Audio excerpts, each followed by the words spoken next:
Anne Boleyn suffered one of the most surprising though horrifying executions England has ever seen. She went from being Queen of England to the execution scaffold in just a few short years. But why did King Henry VIII execute his once beloved wife? To answer that question, we need to start at the beginning. Anne Boleyn, daughter of Thomas Boleyn, an ambitious diplomat, and Elizabeth Howard of noble lineage, grew up partly in the sophisticated French court. There, she absorbed Renaissance culture and refinement qualities that later distinguished her at the English court. When she returned to England around 1522, Anne was not considered a conventional beauty. She defied the Renaissance ideal of pale skin and blonde hair with her olive complexion, dark eyes, and black hair. But she possessed something far more valuable: sharp intelligence, education, and a magnetic presence. When Henry VIII, whose marriage to Catherine of Aragon had failed to produce a male heir, turned his attention to Anne, she refused to follow the path of her sister, Mary Boleyn,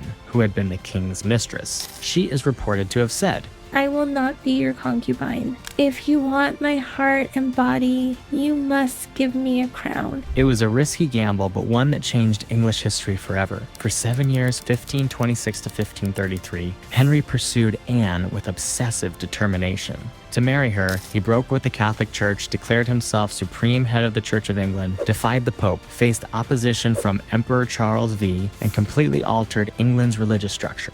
In January 1533, Anne and Henry were married in secret. She was already pregnant. In September, she gave birth to a daughter, the future Queen Elizabeth. To the king's great disappointment, it wasn't the male heir he had hoped for. Anne's reign as queen lasted only 3 years, but her impact was significant. She championed religious reform, supported scholars, and encouraged the translation of the Bible into English, then forbidden by the church. But disaster was about to strike. Her downfall began with a series of reproductive failures. After Elizabeth, she suffered a miscarriage in 1534. In early 1536, another pregnancy, reportedly a male fetus, ended in miscarriage. For a king obsessed with securing a male heir, these failures were devastating. As Henry's affections cooled, Anne's political enemies, especially Thomas Cromwell, the king's chief minister, moved against her. On May 2nd, 1536, Anne was arrested and imprisoned in the Tower of London. The charges were severe and widely considered fabricated: adultery with 5 men, including her own brother, George Boleyn, conspiracy to kill the king, and treason. Her trial on May 15th was a legal farce. She was denied legal representation and the right to confront her accusers. The jury was stacked with political opponents, yet Anne defended herself with grace and eloquence. One observer said, "She answered everything so wisely and discreetly that she seemed not a woman, but an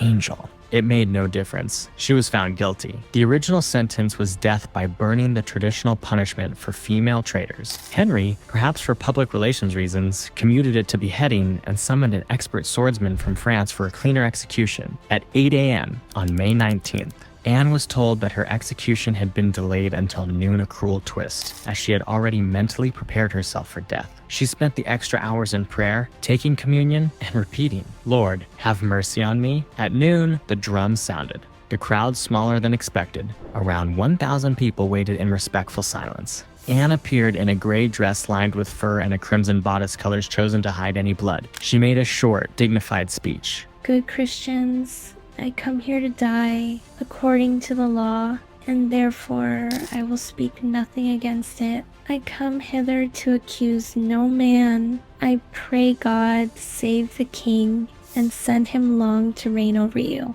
For a gentler nor a more merciful prince was there never, and to me he was ever a good, a gentle, and sovereign lord." It was a remarkable act of political restraint, preserving the dignity of the monarchy and securing the future of her daughter. Anne handed a purse of gold coins to the executioner as payment. She knelt upright, no block was used for sword executions, and continued praying aloud. To distract her, the executioner cried out, "Where's my sword?" She turned her head slightly, and in that moment, he struck. One clean stroke, and it was done.